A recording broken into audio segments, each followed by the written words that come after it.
Le livre qui nous attend maintenant, c'est le premier de la catégorie jeunesse, puisqu'il y a deux catégories jeunesse. Il y a une catégorie des livres pour enfants. Je ne sais pas si vous vous souvenez du tout premier livre que vous avez lu. Peut-être Oui, oui et le ballon rouge, quelque chose comme ça, je ne sais plus. Ou peut-être même avant, les livres de Tony Ungerer, Max et les Maxi Monstres, des choses comme ça. Ou peut-être même avant. Mais vous savez, c'est comme les premiers pas qu'on fait en marchant.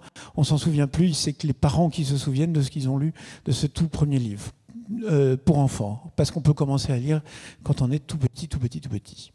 Premier livre dans cette catégorie. Les enfants, Moi, Ernest de Laurent Soulier, c'est publié aux éditions Des Ronds dans l'eau. Un jour, il faudra faire un prix sur le nom des maisons d'édition, qui ont toutes beaucoup d'imagination.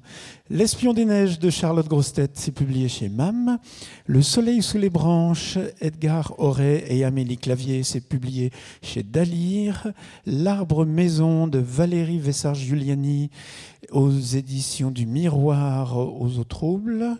Et puis, Miroir aux troubles, pardon. Entre nous, bébé cygne de Séverine Thévenet et Sandrine Genin, c'est publié chez Anne Batté Éditions. Et pour remettre ce prix, je vais demander à Patrick Goé, adjoint au défenseur des droits, et à Mireille Saliba de venir me rejoindre. Mireille Saliba, administratrice du Fonds Handicapé Société. Venez nous rejoindre et nous allons ouvrir cette enveloppe que voilà, et je vous donne un micro et une enveloppe.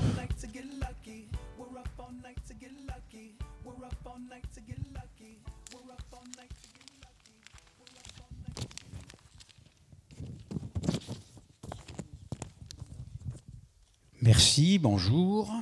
Le lauréat du prix du meilleur livre Jeunesse-Enfant 2017 est Le Soleil sous les branches d'Edgar Auret et Amélie Clavier.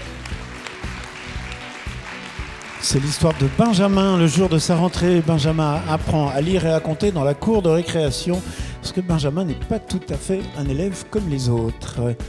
Le Soleil sous les branches, Edgar Auret et Amélie Clavier. Venez nous rejoindre.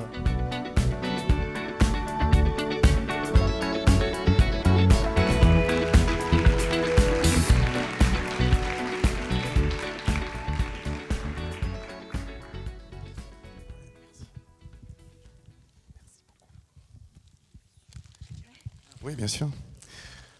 Bonsoir. C'est merveilleux, c'est assez merveilleux d'être là, vraiment. Alors, on ne pensait pas, c'est notre premier conte.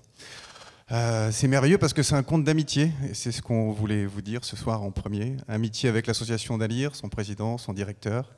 Amitié avec Amélie, rencontrée au Sri Lanka, où on s'est dit à ce moment-là que peut-être ces belles aquarelles pourraient se poser un petit peu sur mes mots et qu'on pourrait faire un joli conte. Au Sri Lanka. Au Sri Lanka, tout à fait. Et puis merveilleux pour moi parce que Edgar Auret, c'est un nom de plume et que dans la vie civile, dans la vraie vie, je suis directeur d'une maison départementale des personnes handicapées. Alors que vous ayez retenu mes mots pour les féliciter ce soir, ça me touche particulièrement, vraiment.